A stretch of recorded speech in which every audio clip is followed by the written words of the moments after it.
ローマ3日目の朝、早起きをしてある場所に向かっています。今日は午前中ローマを観光して、午後はフィレンツェに向かいたいと思います。今日もイタリアの見どころをたくさん紹介します。まず向かうのはトレビの泉です。トレビの泉には朝早く着きたかったのでタクシーを利用しています。今通ってるのはテルミニ駅付近です。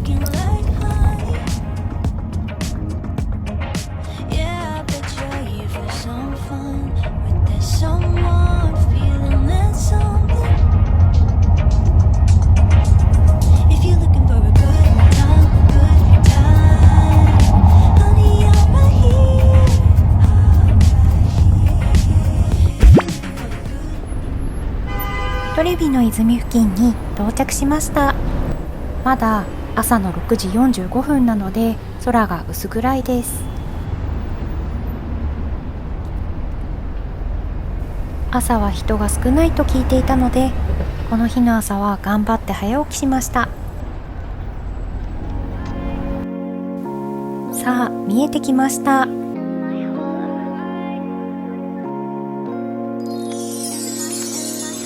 美しさに圧倒されます。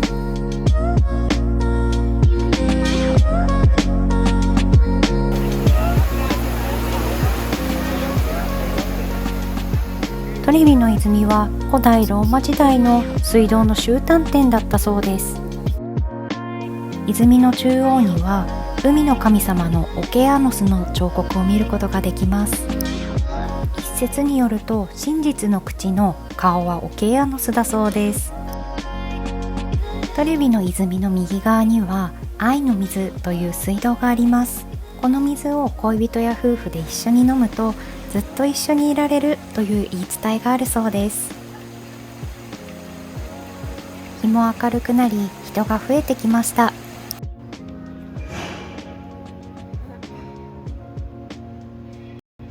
お腹も空いたので朝食を食べに行きたいと思います。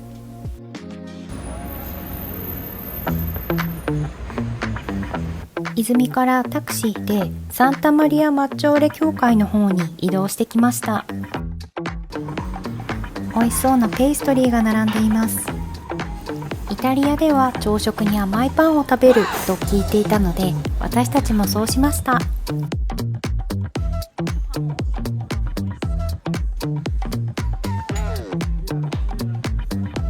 このピスタチオのコルネット、程よい甘さでとっても美味しかったです。お腹がいっぱいになったところで正面にあるサンタマリア・マッジョーレ大聖堂に向かいましょう。サンタマリア・マッジョーレ大聖堂はポルタサンタと呼ばれる聖なる扉のある大聖堂の一つです。2025年は25年に一度の青年の年だったので、このポルタサンタ聖なる扉が開いている年でした。この大聖堂は教皇の命令で聖母マリアのために建てられました。なんでも夢に聖母マリアが現れて、今夜雪の降る場所に教会を建てようと命じたそうです。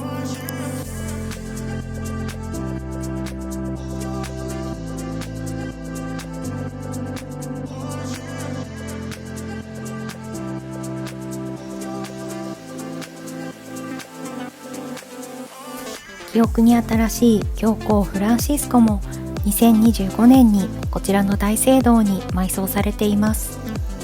壁には彼が持っていた十字架のレプリカが飾ってありました。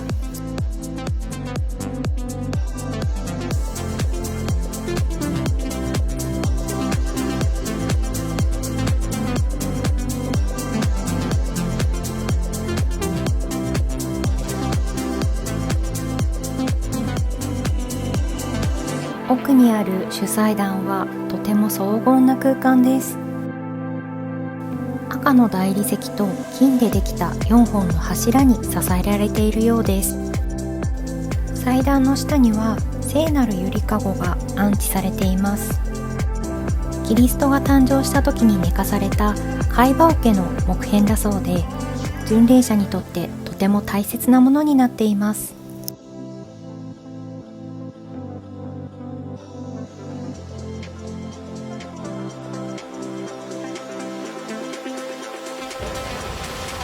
続いて向かったのはこちらの可愛らしい教会です。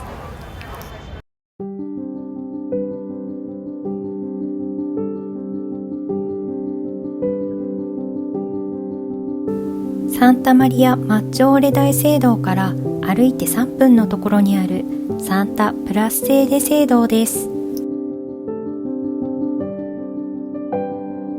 モザイク画が素敵な教会です。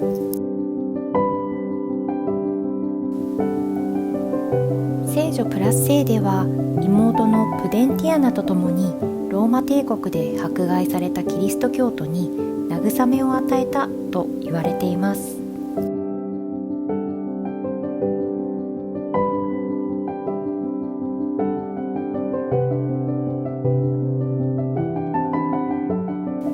この三千の礼拝堂の中にはエルサレムから運ばれてきたイエス・キリストが拘束されていた柱が展示されていました。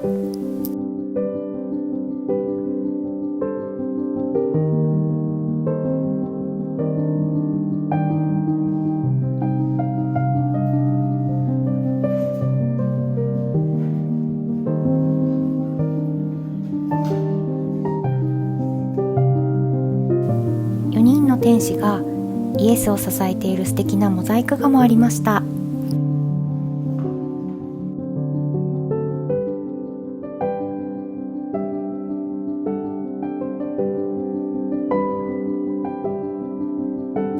それではホテルをチェックアウトしてテルミニ駅に向かいます。イタリアの大体真ん中にあるローマから北上してフィレンツェに向かいます。高速鉄道のフレッチャロッサでだいたい1時間35分ほどです。午後1時テルミニ駅に到着しました。1時35分発の列車なんですが、だいたい発車時刻の5分から10分前にならないとホームの番号が表示されないそうです。慣れない私はハラハラして電光掲示板に釘付けでした。それからテルミニ駅はスリが多いと聞いていたので、荷物は前に抱えてスーツケースからも目を離さないようにしていました。発車時刻の5分前にホームの番号が表示されました。みんな一斉に列車に向かいます。レッチャロッサ2等席の様子です。午後1時35分発、フィレンツェには3時11分に到着予定です。遅延がとても多く、1時間までは遅延とみなされないと聞いていたので、フィレンツェまで無事に着けるのか、衝撃的な結果をお待ちください。のどかで素敵な景色が続きます。魔女の宅急便にこんなシーンがあった気がします。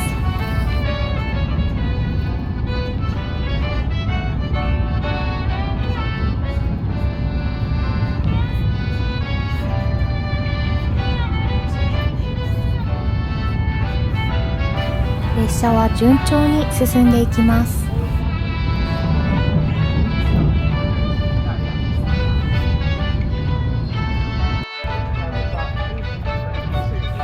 今の時速は234キロです。時刻は2時11分、あと1時間でフィレンツェ到着予定ですが、どうなるのでしょうか。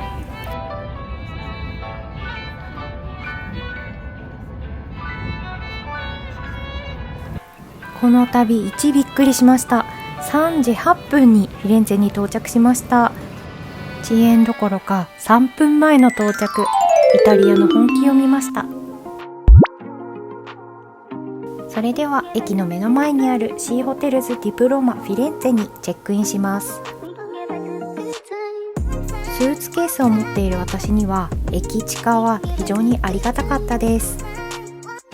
このホテルは何といっても朝食のビュッフェが素晴らしかったです。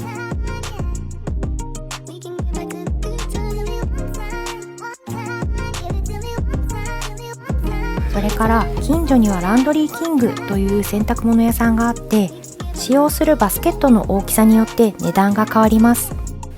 朝洗濯物をお願いすると、その日の3時頃にホテルに届けてくれるというサービスがありました。ホテルのランドリーよりも良心的な価格で便利だったので、私たちは利用しました。では市内を歩いてみます。ここがサンタマリアのオペラ教会です。残念ながら工事の関係で中は見ることはできなかったんですが、外観だけでもすごく綺麗な教会でした。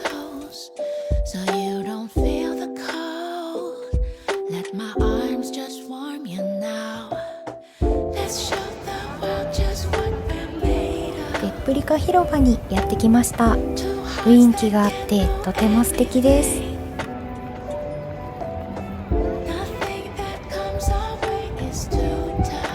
街歩きの途中でスーパーに寄りました。というのも、軟水のお水が欲しかったからです。基本的に赤ちゃんのマークがついているお水はすべて軟水だそうです。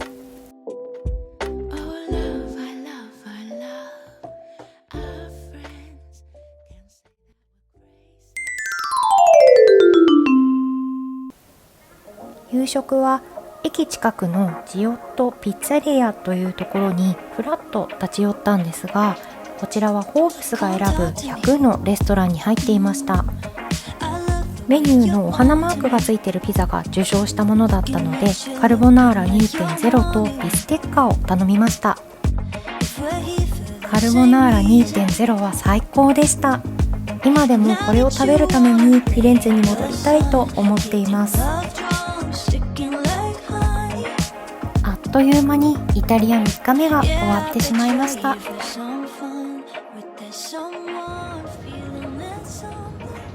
4日目も美術館やカフェなどを巡ってイタリアを満喫したいと思います。